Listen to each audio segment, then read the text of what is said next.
Naranasan mo na bang manahimik kapag may kumausap sa'yo nang may panghahamak dahil ayaw mong lumala pa ang sitwasyon?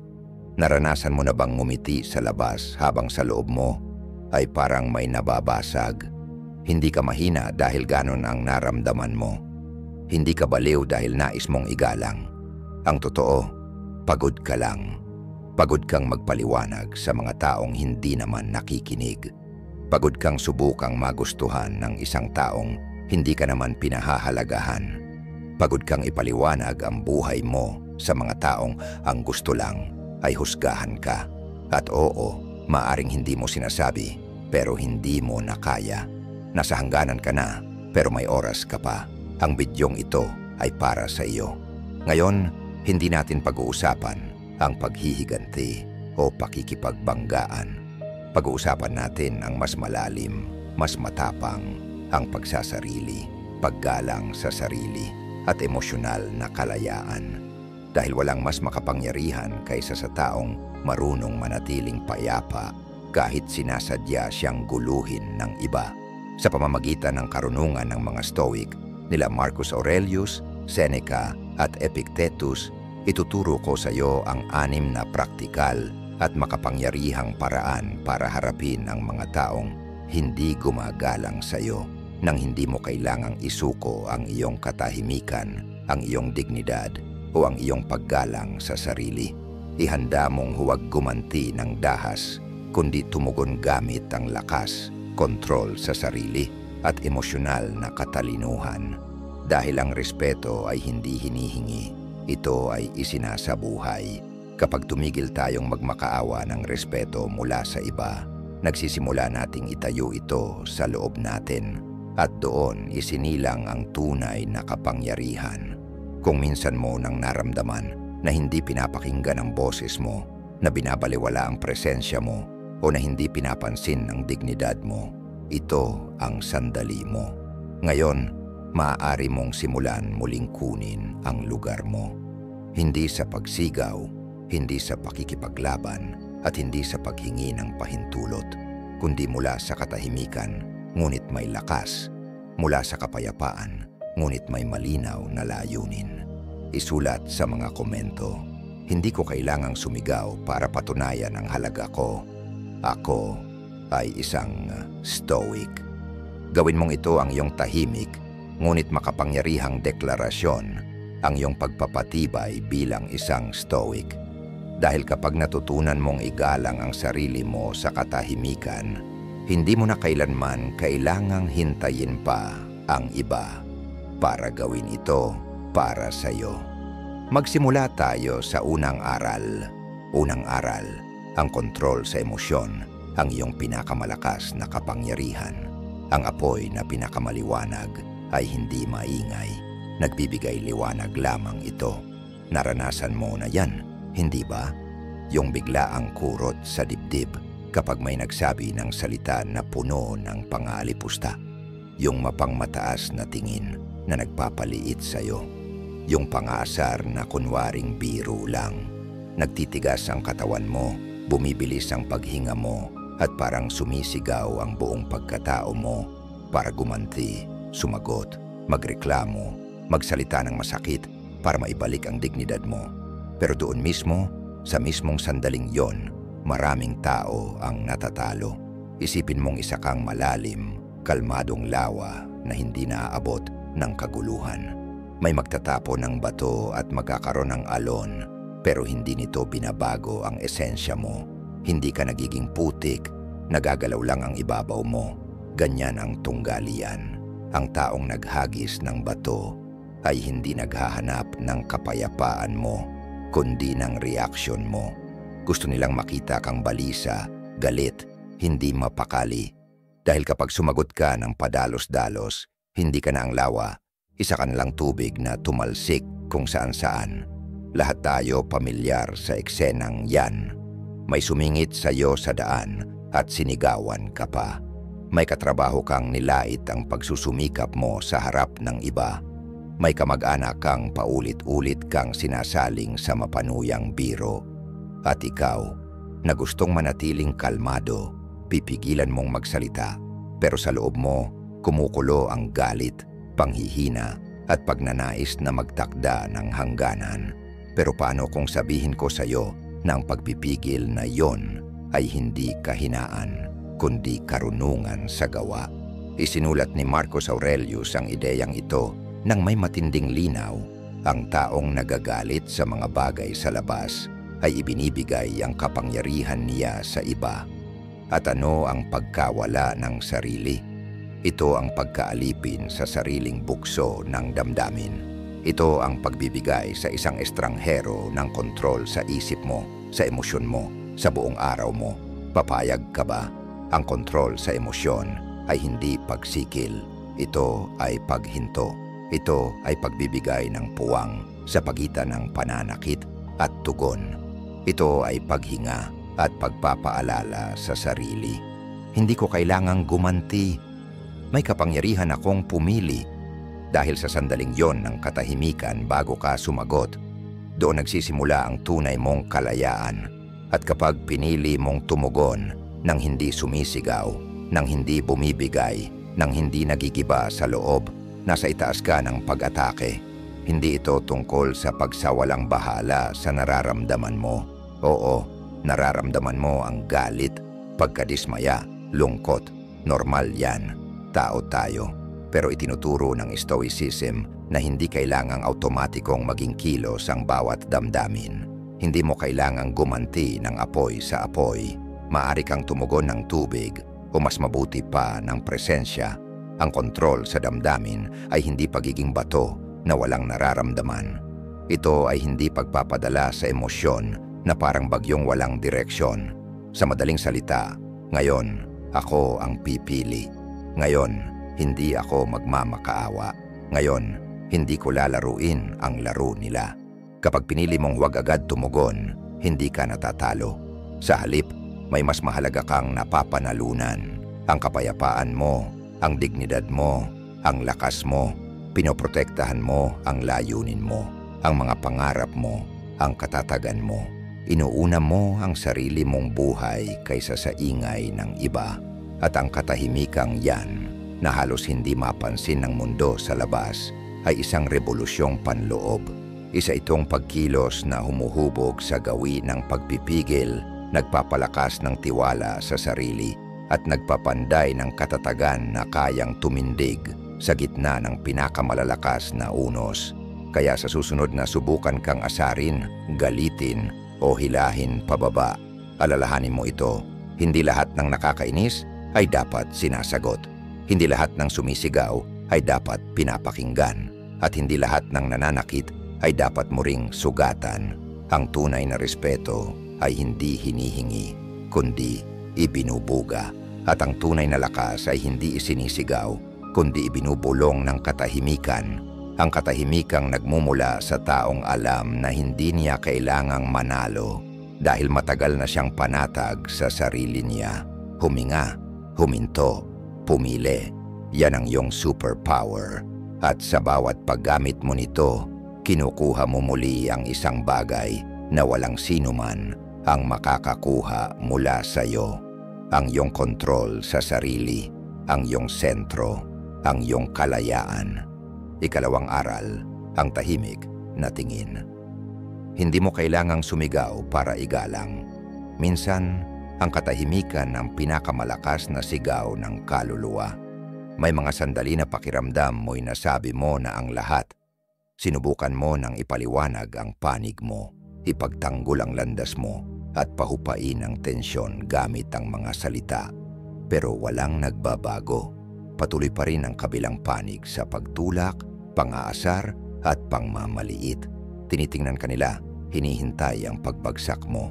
At doon mo nauunawaan, hindi sa dami ng salita mo maibabalik ang dignidad mo, kundi sa kaunting-kaunti nito. Isipin mo ang isang bundok sa gitna ng bagyo. Binabayo ng hangin, binubugbog ng ulan, pinapaliwanag ng kidlat ang anyo nito. Ngunit nananatili itong nakatayo. Hindi ito gumagalaw, hindi tumutugon, hindi tumatakas, at hindi kailangang ipagtanggol ang sarili. Ang presensya nito ay sapat na para igalang. Ganoon ka rin dapat sa harap ng paghamak o pang-aalipusta. Isang presensyang kalmado, hindi natitinag, na sa isang tingin pa lang ay nagsasabi ng lahat kahit walang salitang binibigkas. Isipin mo ang isang pangkaraniwang tagpo. Nasa isang usapan ka at may isang taong nagbitaw ng puna na nakabalot sa kunwaring payo o ng biro na may bahid ng pangungutya. Hinihintay nila ang reaksyon mo na masaktan ka, magpaliwanag, pumatol sa laro nilang emosyonal. Pero hindi ka pumasok. Tinitigan mo lang sila. Kalmado, matatag, walang galit, walang takot. At ang simpleng kilos na yon, ang tahimik mong tingin, ang siyang nagpapagulo sa kanila. Dahil wala kang reaksyon, wala silang panibagong gatong sa apoy na nais nilang sindihan. Sinabi ni Epictetus ito ng malinaw, huwag mong sagutin ang insulto ng insulto. Ipinapakita lang nito na hindi ka nila naabot. At paano mo pinapakita na hindi ka naabot? Hindi sa kayabangan, kundi sa presensya. Sa tingin na malaya sa galit, pero matatag sa paninindigan. Yung tingin na hindi umiiwas pero hindi rin nagpapakababa. Tingin na nagsasabing, hindi mo ako kayang paliitin sa mga salita mo dahil matagal ko nang hindi hinahanap ang aprobasyon ng mga taong hindi kayang ibigay ito. Sa tingin iyon nakapaloob ang iyong emosyonal na disiplina, ang muling nabuo mong pagpapahalaga sa sarili. Ang desisyon mong huwag na sayangin ang enerhiya mo sa mga taong hindi na karapat-dapat dito. Hindi ito pagiging manhid dahil sa lamig, kundi pagiging matatag dahil sa hinog na pag-unawa. Karunungan ito, ang pag-alam na hindi mo kailangang patunayan ang sarili mo sa mga taong sumusugod dahil sa sarili nilang kakulangan. Ang tahimik na tingin ay hindi hungkag na kilos. Isa itong deklarasyon ng layunin. Tinigil mo ang pakikilahok sa gulo ng ibang tao at kinuha mo muli ang kontrol ng tagpo. Para mong sinasabi, alam ko kung sino ako. Hindi ko kailangang ipagtanggol ang halaga ko sa harap ng taong hindi marunong kumilala nito. At bagamat tila payak ito, lubhang nakakagulat. Dahil ang tunay na nais ng nang-aasar ay hindi lang manalo sa argumento, kundi ang magkaroon ng kapangyarihan sa iyo. At kapag hindi ka nagalit, hindi ka nagpaliwanag, at hindi ka nahulog sa gulo nila, nawawala ang kapangyarihang yon. Gaya ng sinabi ni Lao Tzu mula sa Taoismo, ang matalino ay hindi nakikipaglaban, kaya walang makakatalo sa kanya. Kaya ang katahimikan mo ay hindi pag-urong, kundi tagumpay. Ito ang sining ng paghari ng hindi nananakit. Ang pagsasanay ng emosyonal na katatagan sa pinakadalisay nitong anyo. Dahil habang mas malalim ang kapayapaan mo, mas hindi ka naapektuhan ng mababaw na alon ng ibang tao. At habang mas kilala mo ang halaga mo, mas kaunti ang pangangailangang ipagsigawan ito. Kaya sa susunod na may manghamak sa iyo, huwag mong sagutin ng sigaw o paliwanag. Tumingin ka lang sa kanila, kalmado, walang galit, walang takot, at walang kailangan pang sabihin. Sa tinging yon, pinapatunayan mo ang pinakamahalagang bagay. Ang enerhiya mo ay sayo, at hindi ito para sa emosyonal na kahinaan ng iba. At tandaan mo ito, hindi bawat atake ay kailangang sagutin. Hindi bawat kawalan ng respeto ay karapat-dapat pagsabihan. At hindi lahat ng laban ay nauuwi sa panalo sa pamamagitan ng pagsasalita. Ang iba ay napapanalunan sa pamamagitan lamang ng pagtitig at pananatiling nakatayo. Ikatlong aral, katahimikan bilang harang ng kapayapaan sa gitna ng ingay ng mundo. Sa isang mundong puro sigawan at alaitan, ang taong pinipili ang katahimikan ay nagiging hiwaga. Sa panahong ito, lahat ay tila nagtutulak sa iyo para tumugon agad. Social media, pagtatalo sa pamilya, tensyon sa trabaho. Lahat gustong kunin ang atensyon mo, ang lakas mo, ang galit mo. At ikaw, pagod na pagod, ay nauuwi sa pagbibigay ng pinakamahalagang bagay na taglay mo, ang iyong panloob na kapayapaan. Pero paano kung matutunan mong manahimik nang hindi sumusuko? Kung maunawaan mong ang hindi pagtugon ay hindi kahinaan, kundi kalayaan. Isipin mo ang isang pader na gawa sa hangin. Hindi ito nakikita, hindi nananakit, hindi sumusugod, pero walang makakapasok dito. Ganyan ang maingat na piniling katahimikan, isang di nakikitang harang na nagpoprotekta sa iyo mula sa lason ng iba nang hindi ka na isasama sa kanilang pagkalason. Dahil ang katahimikan ay hindi kawalan ng lakas. Ito ang pinakapino nitong anyo. Hindi ka tumatakas sa sigalot. Pinipigil mo itong lumaki bago ka pa malunod dito. Isipin mo ang ganitong sitwasyon, may isang taong pinipikon ka. Gamit ang matutulis na salita, sarkastikong biro at mapanirang pananalita. Hinihintay niyang sumabog ka, makipagtalo, ipagtanggol ang sarili mo, mahulog sa bitag niya. Pero ikaw ay huminga lang, tumingin at nanahimik, hindi dahil sa takot, kundi dahil sa kamalayan. Naiintindihan mo na ngayon, hindi lahat ay dapat sagutin, hindi lahat ng sumisigaw ay dapat sagutin ng tinig at hindi ipinagbibili ang enerhiya mo. Sinabi ni Epictetus sa isang napakalinaw na paraan, iininsulto ka. Problema iyon ang nagsabi, ikaw ang magpapasya kung tatanggapin mo ito. At doon nagiging malinaw ang punto. Kapag tumugon ka, tinanggap mo na ang inihagis sa iyo. Kapag nanahimik ka, ibinalik mo ito sa pinanggalingan. Ang katahimikan ay parang salaan. Hindi nito hinahayaang pumasok ang basura ng ibang tao sa mundo mo. Isa itong walang salitang hindi salamat. Isa itong pag-atras na walang pagkatalo. Isa itong pahayag ng panloob na kontrol. Mula sa pananaw ng psikolohiyang praktikal, ang maayos na paggamit ng katahimikan ay nagpapababa ng pagkabalisa, humihinto sa mga nakasanayang gulo at nagpoprotekta sa mental na kalusugan mo. Ang hindi agarang pagtugon ay nagpapalakas ng emosyonal na katatagan at disiplina. Dahil kapag hindi ka pumapatol sa mga nang-aasar, kapag hindi ka nahulog sa tukso ng pakikipagtalo o pakikipagpaliwanagan sa taong hindi naman gumagalang sa iyo, doon mo kinikilala ang halaga mo. Para mong sinasabi, hindi nakasalalay ang halaga ko sa paniniwala mo. Itinuturo rin ito ng Budismo na ang taong marunong mag-ingat sa kanyang salita ay siyang may kontrol sa kanyang isip. At binubuo ito ng karunungan ng Taoismo. Ang matalino ay parang tubig. Hindi siya nakikipagpaligsahan, hindi siya nakikipaglaban, basta dumadaloy siya, lumalayo sa madumi. Ang pagpili ng katahimikan ay hindi pagbibigay daan sa lahat. Ito ay pag-alam kung ano lang ang karapat-dapat sa tinig mo at ano ang hindi. Dahil hindi lahat ng laban ay laban mo at hindi lahat ng laban ay dapat mong ilaanan ng enerhiya. Sa ganitong paraan, ang katahimikan ay nagiging gawi ng kapangyarihan, isang kalasag ng damdamin na humaharang sa anumang hindi makabubuti. Isa itong tulay pabalik sa sarili mo kapag ang buong mundo ay tila gusto kang hilahin palayo sa sarili mong sentro. At ang pinakamaganda rito, sa katahimikang iyon, hindi ka tumatakas. Sa halip, bumabalik ka sa sarili mo, sa sentro mo, sa layunin mo.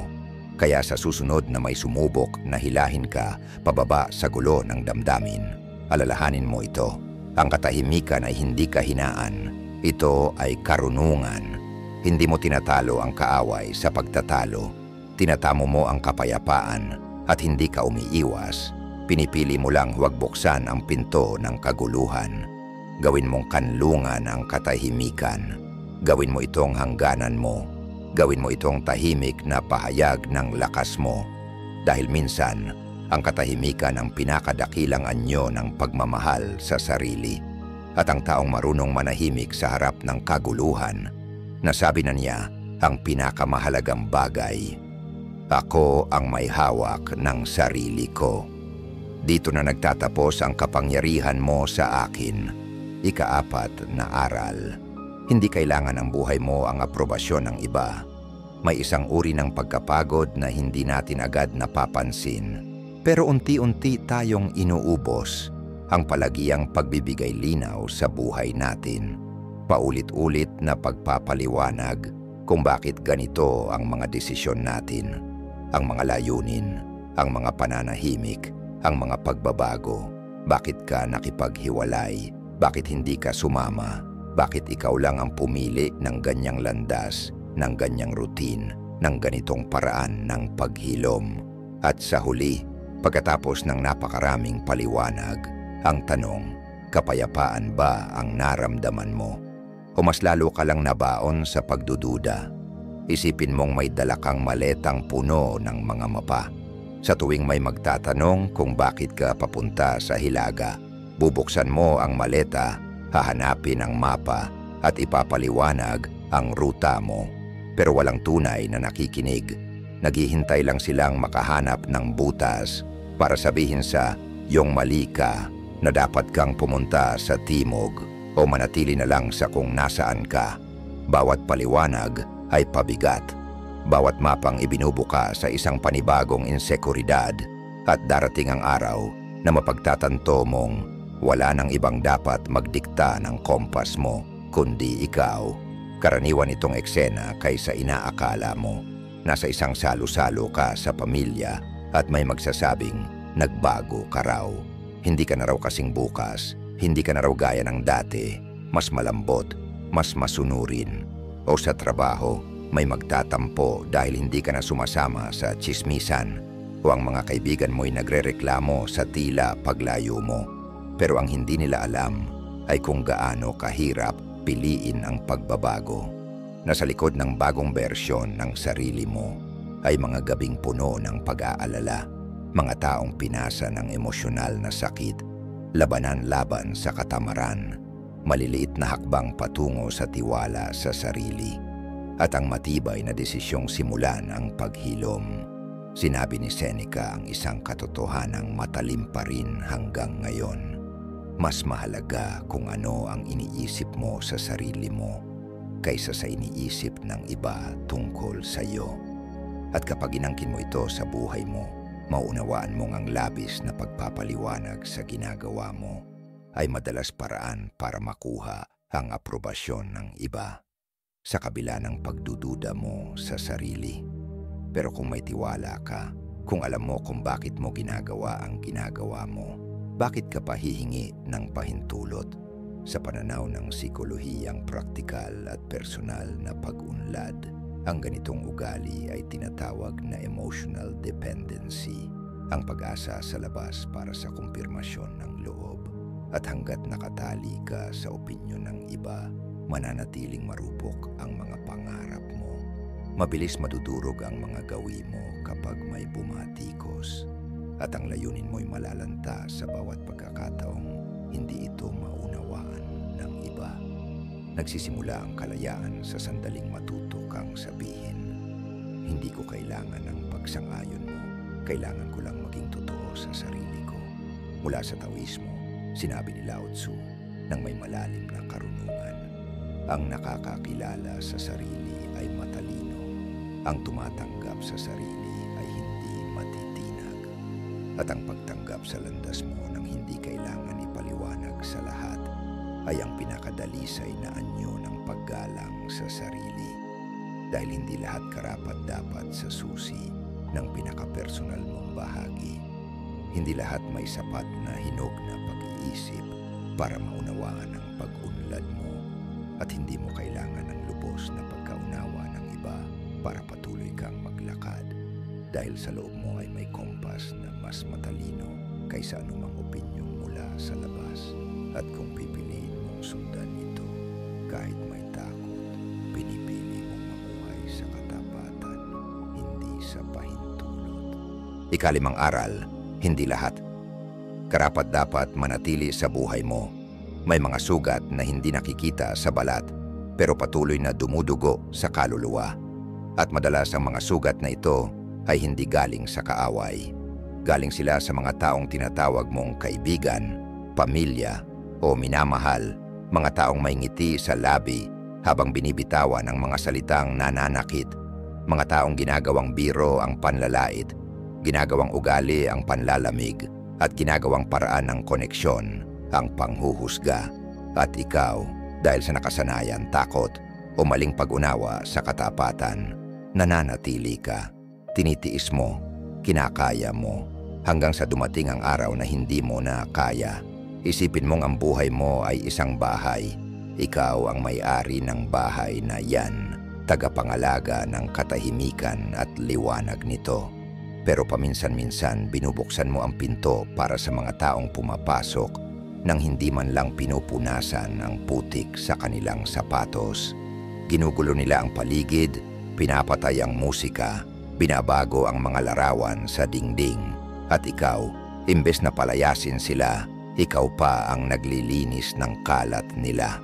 Hanggang sa mapagtanto mong ang pinto ay sa iyo at karapatan mong isara ito. Ito ay isang bagay na madalas nating maranasan sa araw-araw. Ang kaibigang laging may pasaring na kunwari pag-aalala. Ang kapamilyang paulit-ulit kang kinukumpara sa iba. Ang katrabahong lalapit lang para magtsismis o manira ng iba. Ramdam mo yon. Sa bawat pakikitungo, nauubos ka, kinakain ka ng pagkabalisa, pinupunit ang kumpiyansa mo sa sarili. Pero pagkatapos mong maramdaman lahat ng ito, tinatanong mo pa rin ang sarili mo. Sobra ba ako? Ako ba ang masyadong sensitibo? Hindi. Nagigising ka na. Sabi ni Marcus Aurelius, ang kapayapaan ay natatagpuan sa piling ng mga taong mabuti sa iyo o sa pamumuhay ng mag-isa. Hindi ito pagtakas. Ito ay tamang pagpili. Hindi ibig sabihin na basta mo na lang puputulin ang ugnayan. Ang ibig sabihin ay pagmasdan ng malinaw. Ang taong ito ba ay nagpapalakas sa akin o pinahihina ako? Iginagalang ba niya ang mga hangganan ko o palaging nilalampasan ito gamit ang mga palusot? Sa psikolohiyang praktikal at pilosopiyang stoic, ito'y tinatawag na emotional hygiene. Ang kakayahang salain kung kanino mo ibinabahagi ang iyong oras, kwento at enerhiya. Dahil tuwing hinahayaan mong may lumabag sa hangganan mo nang walang anumang tugon, tinuturuan mo silang ulitin ito. At higit sa lahat, tinuturuan mo ang sarili mong ang kapayapaan mo ay pwedeng isakripisyo. Ang pagpili ng distansya ay hindi parusa. Ito ay linaw. Ito ay pagbalik ng pananaw na nililimutan ng attachment. Isa itong pahintulot na ibinibigay mo sa sarili mong huminga.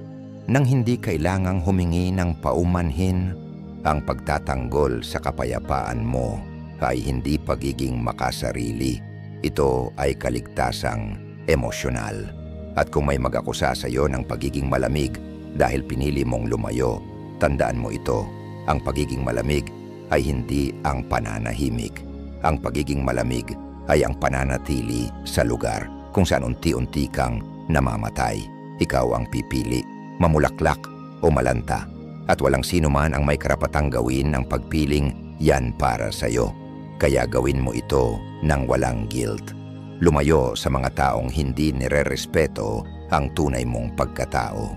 Paligiran mo ang sarili mo ng mga taong mas pinapalapit ka sa sarili mong liwanag, hindi sa dilim. At kung masakit man ito, hayaang masaktan minsan lang, basta palayain ka nito habang buhay. Dahil sa katahimikan ng distansya, madalas doon nagsisimula ang tunay na kapayapaan. At sa kapayapaang iyon, muli kang babalik sa sarili mo. Ika-6 na aral, maglakad ng mataas ang noo. May mga anyo ng paglaban na tahimik, hindi maririnig, pero kayang baguhin ang buhay mo. Isa na rito ang paglalakad ng taas noo, kahit na ang loob mo'y wasak.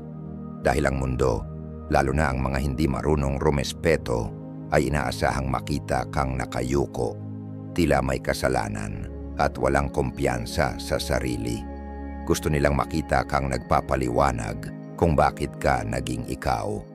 Pero sa sandaling itaas mo ang iyong paningin, ituwid ang iyong likod, at maglakad na may dignidad, may nagbabago. Hindi lang sa labas kundi lalo na sa loob mo. Isipin mong isa kang punong kahoy sa gitna ng bagyo. Hinahampas ka ng hangin, binabasa ng ulan, pinipigtal ang mga sanga mo, pero nananatiling tuwid ang iyong katawan, nakaharap sa langit. Hindi ito kayabangan, ito ang iyong kakanyahan. Dahil alam mong kapag yumuko ka, mahihirapan kang bumangon muli bilang ikaw. Ganito rin kapag pinili mong manatiling nakatayo sa gitna ng paghusga, paninira o kawalang pakialam. Ipinapahayag mong, narito pa rin ako at ako pa rin ito. Madali mong maramdaman ito. Lalabas ka sa isang usapan na may mga pasaring na nakaambang saktan ka, mga payo na tila mabait pero may tinik. Nais nilang yumuko ka, humingi ng tawad sa pagiging iba, umurong. Pero kahit nanginginig ang loob mo, pinili mong huwag sumagot. Bumangon ka, huminga, at lumakad palayo. Hindi bilang tumatakas, kundi bilang taong alam na hindi na kailangang manatili sa lugar kung saan hindi pinahahalagahan. Sabi ni Marcus Aurelius, ang dignidad ay nasa paggawa ng tama, hindi sa pagkilalang matatanggap. Sa madaling sabi, ang halaga mo ay hindi nakasalalay sa palakpak ng iba o sa kanilang opinyon. Nasa loob mo na ito. At kapag naglakad ka ng may kumpiyansa, hindi mo na kailangang magsalita. Ang tindig mo, ang katahimikan mo, ang tingin ng mata mo ang nagsasalita para sa'yo. Sa pananaw ng body psychology, ang kilos ng katawan ay salamin ng damdamin. Pero kabaligtaran din ay totoo. Kapag binago mo ang postura mo, kapag naglakad ka ng matuwid kahit may takot, unti-unting naniniwala ang isip mong kaya mo, malakas ka at karapat-dapat ka. Sabi ng Budismo, ang bulaklak ay hindi humihingi ng paumanhin sa kanyang pamumukadkad. Namumukadkad lang siya. Ganon ka rin. Hindi mo kailangang humingi ng tawad sa iyong paghilom, sa iyong katahimikan, sa iyong kapayapaan. Ang paglakad ng taas noo ay isang espiritual na kilos, isang ehersisyo ng pagmamahal sa sarili. Paalala ito na hindi mo kailangang pahintulutan ng lipunan na diktahan ang halaga mo. Sa mundong nagtuturo sa ating humingi ng tawad sa pagiging totoo, ang paninindigan ay isang anyo ng revolusyon. Hindi mo kailangang sumigaw, hindi mo kailangang patunayan ang sarili mo. Lumakad ka lang, mata sa unahan, dibdib bukas, hakbang na matatag. Dahil sa tuwing pinipili mong hindi lumiliit, pinapagaling mo ang mga lumang sugat. Yung mga nagsabi sa iyong, hindi ka sapat, hindi ka karapat-dapat, kailangan mong magbago para mahalin. Ang paglakad ng taas noo ay maaaring isa sa pinakatahimik pero pinakamakapangyarihang paraan para sabihing, bumalik na ako sa sarili ko. Kaya kahit manginig ka sa loob, maglakad ka pa rin. Kahit puno ng sugat, kabiguan at tanong ang kwento mo, itaas mo ang ulo mo. Hindi dahil sa kayabangan, kundi bilang respeto sa lahat ng pinagdaanan mo. Ang tunay na respeto ay hindi hinihingi, ito'y nanggagaling mula sa loob. At ang taong tunay na sumusunod sa stoic na prinsipyo ay hindi kailangang sumigaw para marinig o magpaliwanag para maging malaya. Minsan, ang pinakamakapangyarihang gawin para sa kalusugang mental at emosyonal ay ang manahimik, lumayo at maglakad ng taas noo. Ang pagninilay na ito ay hindi lang para harapin ang mga taong bastos. Ito ay para sa pagbuo muli ng disiplina sa emosyon, ng tiwala sa sarili, ng mga ugnayang may saysay at ng pagpapalayang umayon sa sariling layunin. Maglakad ng may dignidad, manahimik kapag pinoprovoka at huwag nang patuloy na magpaliwanag sa mga taong hindi karapat-dapat. Hindi ito pagiging malamig, ito ay pagiging matatag at ang sinumang nakaunawa sa katotohanan ito ay nakaapak na sa isang napakahalagang hakbang patungo sa pagbuti ng sarili at kalayaang emosyonal. Kung tumimo sa kaluluwa mo ang mensaheng ito, sabihin mo ng tahimik sa sarili, hindi ko kailangang sumigaw para patunayan ang halaga ko. Isa akong stoiko. Dahil ang simpleng kumpirmasyong iyon ay isang makapangyarihang pahayag mula sa isang taong hindi na nabubuhay para lang tumugon, kundi para magtayo ng mundo mula sa katahimikan, respeto at kontrol sa sarili. Hindi madali ang landas, pero nagsisimula ito sa isang pasya, at ang pasyang iyon ay sayo.